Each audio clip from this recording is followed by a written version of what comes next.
ہم آپ کو خوش آمدید کہتے ہیں۔ موقع دیا اپنے پروگرام میں، ادب کے میدان میں کب اور کیسے آنا ہوا؟ تو وہاں پہ ایک ماحول بنا ہوا تھا۔ اچھا، شاعری کی طرف نہیں گئے؟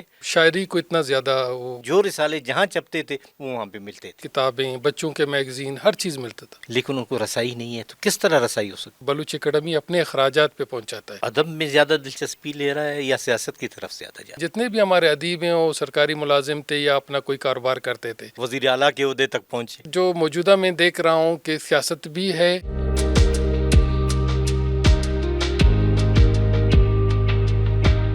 بسم اللہ الرحمن الرحیم، السلام علیکم۔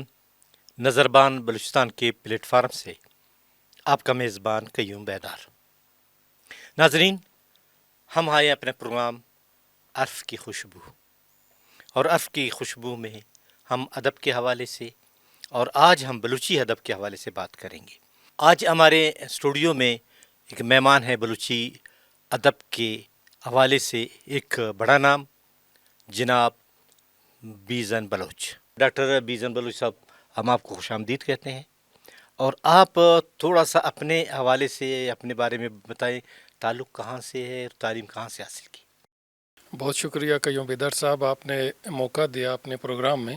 بیسیکلی بائی پروفیشن ایک سرجن ہوں۔ جی، میرا تعلق بلوچستان کے ایک مشہور معروف، آپ کہتے ہیں کہ علمی و ادبی ضلع ہے کیچ مکران سے ہے۔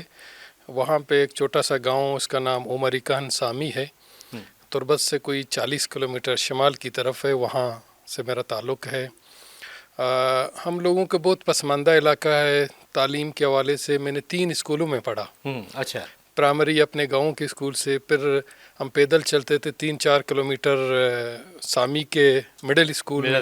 اس کے بعد شاہرہ کے ایک مشہور علاقہ ہے ہمارے علاقے میں، مطلب تعلیم کے حوالے سے اس کی بڑی مقبولیت تھی، وہاں لوگ پڑھے لکھے تھے، تو میٹرک میں نے وہاں سے کیا۔ پر F S C government degree college Turbat سے، ابھی اتاشاد ڈگری کالج ہے، پھر بولان میڈیکل کالج میں موقع ملا اور یہیں سے MBBS کیا، پھر میں نے FCPS کیا۔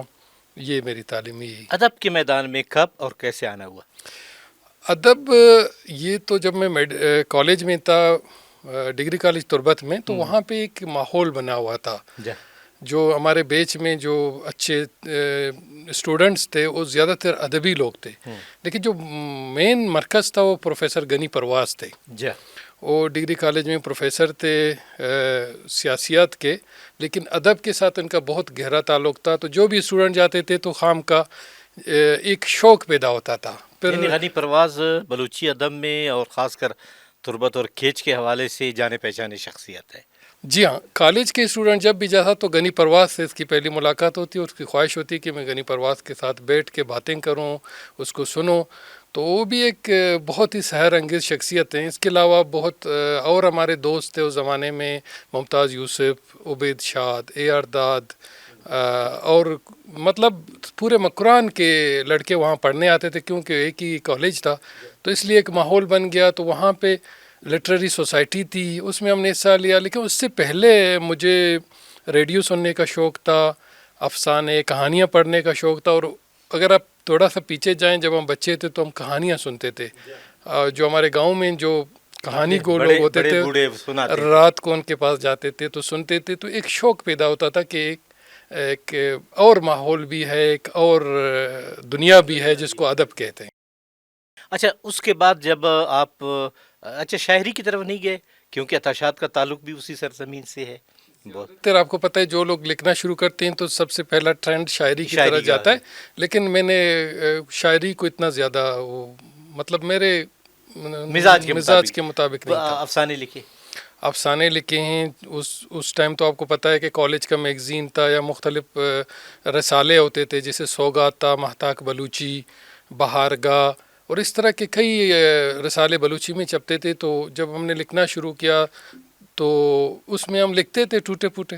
اچھا، وہ ایک ماحول بھی بنا ہوا تھا، خاص کر میں نے دیکھا کہ خاص کر تربت کے بازار میں ایک دکان تھی، اب نام مجھے یاد نہیں ہے، وہاں پہ اخبارات، رسائل سارے آتے تھے، ڈاکٹر مالک صاحب بھی ادھر بیٹھتے تھے، باقی جو سیاستدان، ادیب، شاعر وہاں پہ بیٹھتے تھے۔ وہاں پر تو ایک ادبی ماحول تھا، کراچی کے رسالے، کوئٹہ کے رسالے، یعنی بلوچی کے جو رسالے جہاں چھپتے تھے وہ وہاں پہ ملتے تھے۔ جاؤ پاک نیوز ایجنسی، جی ہاں، پاک نیوز ایجنسی. ملا احمد دشتی جو بہت ہی مشہور شخصیت ہیں کیچ کے، بالکل بالکل. ان کا دکان تھا. وہاں پہ ہر طرح کے رسالے، اخبارات، کتابیں، بچوں کے میگزین، ہر چیز ملتا تھا. پھر کالج میں لائبریری تھی، وہاں سے بھی کتابیں ملتے تھے. اس کے علاوہ وہاں پہ ہمارے ایک جو ینگ جنریشن کے لکھنے والے تھے، ان کی ایک تنظیم تھی، اس کا نام تھا سنگت لفظاں کی مجلس. اچھا سر. اس میں کے ماہانہ جو پروگرام ہوتے تھے، میٹنگز ہوتے تھے، جس میں کوئی افسانہ پیش کرتا، کوئی تنقید پیش کرتا. تو اس ماحول میں بھی ہم نے کافی سیکھا. پھر غنی پرواز صاحب نے بلوچستان اکیڈمی بنائی، اس کے چیئرمین رہے. تو ان کے دور میں تو اور زیادہ ہمیں پڑھنے کا موقع ملا. اچھا یہ بتائیں کہ جب آپ نوجوان تھے اور میرے خیال میں گھر سے تو یا گھر میں ایسا ماحول نہیں تھا کہ وہ ادب کی طرف آپ لوگوں کو لے جاتے، آپ خود گئے ادب میں اور لکھنا شروع کر دیا، پڑھنا شروع کر دیا. آج کا نوجوان بھی علم و ادب سے تعلق رکھتا ہے یا دور ہو گیا ہے؟ میرے خیال میں آج کے نوجوان زیادہ ایجوکیٹڈ ہو گئے، زیادہ تعلیم یافتہ ہو گئے. ہم تو شخصیات اور ان کی بنیاد پہ تھوڑا سا متاثر ہوتے تھے کہ یہ فلانا مشہور بندہ ہے، رائٹر ہے یا شاعر ہے. میرا سب سے پہلے جو انٹریکشن ہوئی تھی ڈاکٹر فضل خالق سے ہوا تھا. وہ ہمارے گاؤں میں یا جہاں میں پڑھتا تھا شارک میں، وہ میڈیکل آفیسر آئے تھے، اس کو ریڈیو میں نے سنا تھا. اچھا اچھا. اس کی آواز سنی تھی تو میرے مجھ سے بہت سینئر ہیں. تو ان سے ملنے گیا تو انہوں نے اور زیادہ ہمیں انکریج کیا کہ آپ لوگ ریسرچ کرو، کہانیاں جمع کرو، چاچ بتل جمع کرو، شاعری جمع کرو. بلوچی کے جو پرانے آپ کے علاقے بہت رچ ہے، یہاں پہ جو بوڑھے ہیں ان کے پاس بہت ہی رچ قسم کی اورل لٹریچر ہے، آپ اس کو کیوں کلیکٹ نہیں کرتے؟ تو ان کے کہنے پہ پھر دوسرا میرا ایک ٹیچر تھا محمد جان رضا، اس نے بھی کہانیاں اور ایک ناول بھی لکھا تھا. وہ چونکہ ہمارے ہائی اسکول کے ٹیچر تھے، ان سے بھی متاثر تھا. پھر ریڈیو سنتے تھے، ڈرامے سنتے تھے، اور پھر کہانیاں پڑھنی شروع کی. یہ اخبار جہان اور مختلف قسم کے جو رسالے آتے تھے ان کو پڑھنا شروع کیا. لیکن سب سے بڑی موٹیویشن تھی مہتاک بلوچی. اس کو ہم پڑھتے تو ریگولرلی آتا تھا ہمارے پاس. آج کا نوجوان میں کہتا ہوں ہم لوگوں سے زیادہ ایجوکیٹڈ ہے، کیونکہ آج کل بہت سارے ٹیکنالوجی ہیں، بہت ساری چیزیں اویلیبل ہیں یوٹیوبز پہ اور ہر جگہ پہ. اس ٹائم ہماری اتنی اپروچ نہیں تھی. اگر میں کوئی ناول ڈھونڈ رہا تھا تو اس کے لیے مجھے بہت محنت کرنی پڑتی تھی کہ آن لائن اس طرح کی چیزیں اویلیبل نہیں تھیں. اچھا، عالمی ادب کی طرف کیسے آنا ہوا اور آپ نے عالمی ادب کو ٹرانسلیٹ کیا بلوچی میں، اور اس وقت تک آپ کی کئی کتابیں بھی شائع ہو چکی ہیں.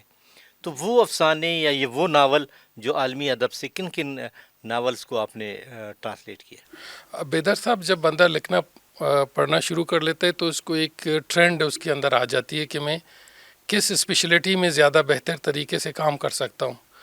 میں نے افسانے لکھے، لوگوں نے سراہا ان کو، لیکن پھر میں نے چھوڑ دیا لکھنا. درمیان میں میڈیکل کی ایجوکیشن آ گئی، پھر ایک گیپ آ گیا درمیان میں. کافی عرصے تک میں نے لکھنا بند کیا تھا. لیکن یہ چونکہ ایک ہابیز، ایک شوق ہے، اس کو آپ نہیں چھوڑ سکتے. تو پھر ایک دور آیا کہ میں نے کہا کچھ ٹرانسلیشن کر لیتا ہوں.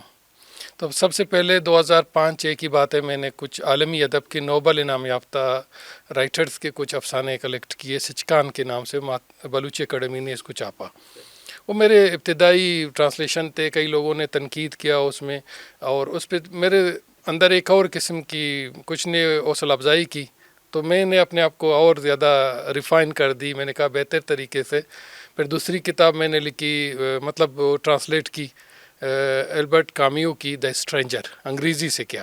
تو اس میں کچھ اور زیادہ حوصلہ افزائی ملا. پھر اس کے بعد میں نے تقریباً کوئی 8-10 ناول کیے. چیگوف کے افسانوں کا ایک مجموعہ ہے، کلیکٹڈ مطلب شارٹ اسٹوریز آف انتون چیگوف، وہ میں نے ٹرانسلیٹ کریے. کوئی 40 کے قریب وہ افسانے ہیں، بہت مشہور معروف افسانے ہیں، وہ بلوچی میں انگریزی سے ٹرانسلیٹ کیے. تو یہ ٹرینڈ بڑھتا گیا اور میری پریکٹس بھی بہتر ہوتی گئی. اور میں نے بچوں پہ بھی 1-2 کتابیں اسی طرح لکھی ہیں.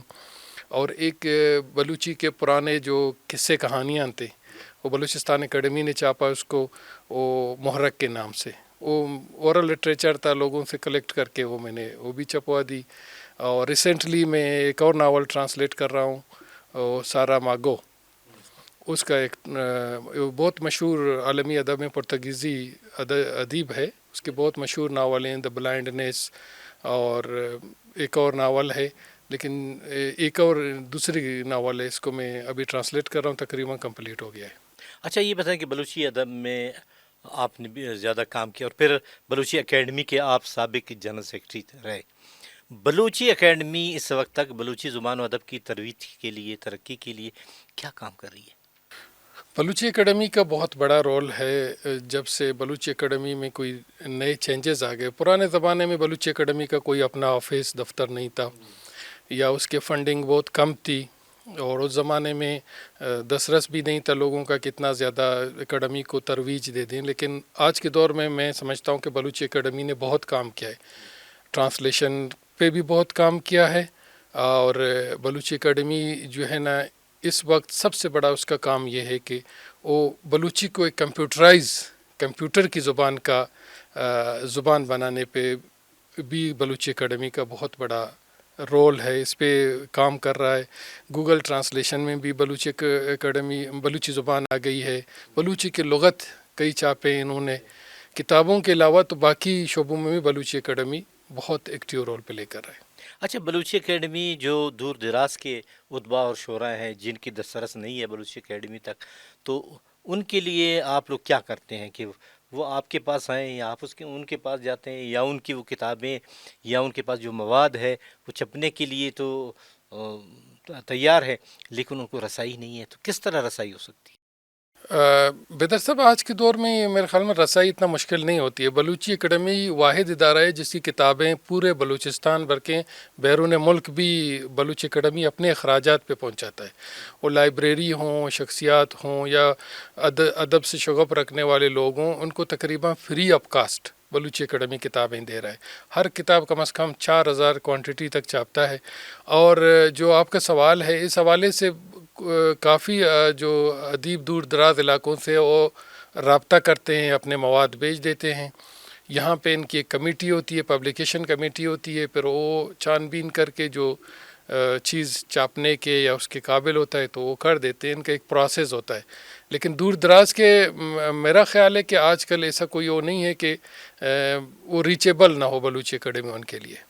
اچھا آج کا جو نوجوان ہے کیا وہ ادب میں زیادہ دلچسپی لے رہا ہے یا سیاست کی طرف زیادہ جا رہا ہے؟ یہ دونوں چیزیں ہیں، کیونکہ آپ بہتر جانتے ہیں کہ ہمارے ہاں ادب ایک الگ فیلڈ تو ہوتا ہی نہیں ہے۔ آپ کو روزگار کے لیے بھی کوئی کام کرنا پڑتا ہے، اور اس کے بعد پھر آپ ادب کی طرف آتے ہیں۔ جتنے بھی ہمارے ادیب ہیں وہ سرکاری ملازم تھے یا اپنا کوئی کاروبار کرتے تھے۔ اسی طرح کچھ ایسے لوگ تھے جیسے ہمارے بزرگ تھے، وہ سیاست بھی کرتے تھے۔ سب سے زیادہ ان کا شغف سیاست کی طرف تھا۔ بڑے اچھے شاعر تھے، میر گل خان نصیر کا مثال لے لیں تو وہ جو ہے نا سیاستدان بھی تھے اور شاعر بھی اچھے رہے ہیں۔ اسی طرح عطاشات کو دیکھ لیں، وہ ملازم تھا سیکریٹری لیول تک کا، اور شاعری بھی بہت اچھی کرتے تھے۔ تو میرے خیال میں منیر بادینی صاحب ہیں، ایوب بلوچ صاحب ہیں، جان محمد دشتی صاحب ہیں، تو سب کا ایک نہ ایک وہ تھا۔ ڈاکٹر امان اللہ گچکی صاحب سیاستدان تھے اور ادیب بھی ہیں۔ مطلب اس طرح کے باقی چیزیں ہیں۔ تو میں کہتا ہوں کہ جو بلوچ ہے وہ اکثر ملٹیپل اس پہ جو ہے نا کام کر سکتا ہے۔ اس کی مطلب ذہنی حیثیت، یا آپ کہہ سکتے ہیں کہ دماغی حیثیت ایسی ہے کہ وہ بیک وقت دونوں اس پہ کھیل سکتا ہے۔ بلکہ ڈاکٹر مالک افسانہ نگار ہیں، وزیر اعلیٰ کے عہدے تک پہنچے۔ جی ہاں، تو اسٹوڈنٹس جو موجودہ میں دیکھ رہا ہوں کہ سیاست بھی ہے، یا سیاسی طور پر بھی کچھ لوگ متحرک ہیں اور ادبی طور پر بھی متحرک ہیں۔ اور ڈاکٹر بیژن بلوچ صاحب، آپ کا بہت بہت شکریہ کہ آپ ہمارے اسٹوڈیو میں آئے، بلوچی ادب کے حوالے سے بات کی، بلوچستان کے نوجوانوں کے حوالے سے بات کی۔ انشاءاللہ اس طرح کے پروگرام کرتے رہیں گے اور آپ جیسے دانشوروں کو زحمت دیتے رہیں گے۔ انشاءاللہ یہی نوجوان اس صوبے اور اس ملک کا مستقبل ہیں۔ اللہ کرے کہ ہمارے نوجوان آگے بڑھیں اور صحیح سمت میں آگے بڑھ کر اپنے ملک اور قوم کی ترقی میں اپنا کردار ادا کریں۔ اسی کے ساتھ اپنے میزبان قیوم بیدار کو اجازت دیجیے۔ اللہ حافظ۔